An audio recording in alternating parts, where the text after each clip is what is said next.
This is the status of the sample set. I've laid them all out, taken away the ones that are not uh, important to the project so that we can kind of see the evolution of how we're getting to this final. Originally, we had these acrylic samples that were the dual cast, the single surface cast, and the reverse surface cast. Then we moved to these two samples here that were single surface cast on linen, and this one has this green gold. It's very bright gold, and this one has kind of a more of a bronze type of a gold.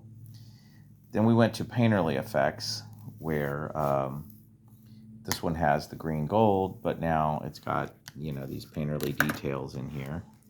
And we also had one that had Painterly Effects that was kind of a bisque base with, instead of we had gold bronzing powders and whites in the details, and we wanted to make a hybrid between these two. So it's not quite as bisque and pastel as this, but maybe not quite as intensely gold as that.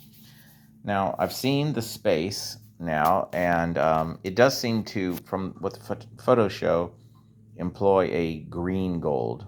But you might have a sample of that, and if you can send that along, just like the actual color number, the manufacturer, or maybe a photograph, or otherwise, it is coming off to me as a green gold.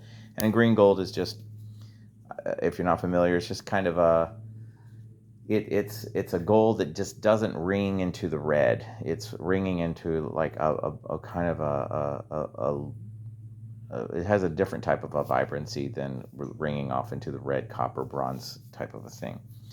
So what we've got here on the bottom are untreated samples, okay? This is green gold without any, when you mix all these opalescents, you can see it starts to kind of tone it a bit and it gets in here. So this is just opalescent inside of green gold. Straight green gold. Now, just to backtrack a bit, these were all gold leaf, which is a very orangey, bright, almost like a peach type of a gold. This is green gold without any effects, so it's going to be not toned as much as this. It's not going to have this, you can see a little type of a softening of the color a bit. So if you mix green gold with silver, you get this color here. See if I can get a nice real live image of it, because it's coming up a little greener here than in where I'm seeing it. It is warmer than this, and I'll adjust the video to make sure it shows that. So this one here is green gold. This one here is green gold with silver mixed with it. This here is Venus gold with silver, and this is almost like, I would say, like a champagne nickel silver mauve type of a color. And this is an opalescent taupe, and it's barely visible, the opalescence. These are all going to get Painterly effects, except for this one's not going to get Painterly effects because we want it to be a control across these here. So this is going to get dual cast. It's going to have a second casting put on it.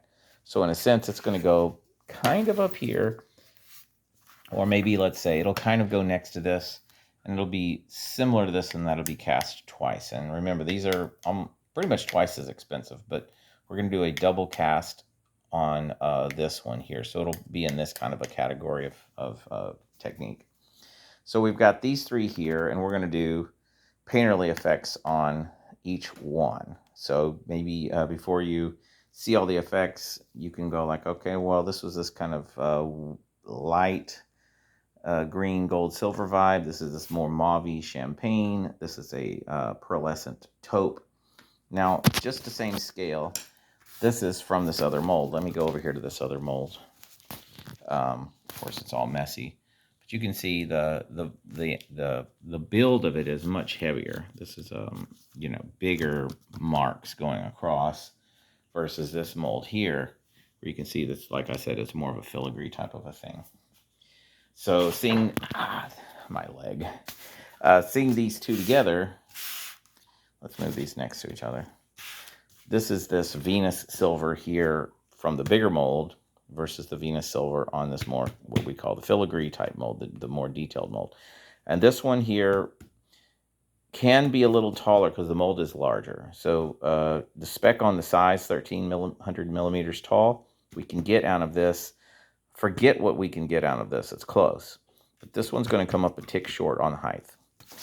So that's it. And of course, we've got to paint these, but I just wanted to have you guys see them before we started painting them up, so maybe you could see them in their full, most brightest before they start being moved off into these, you know, these types of effects here.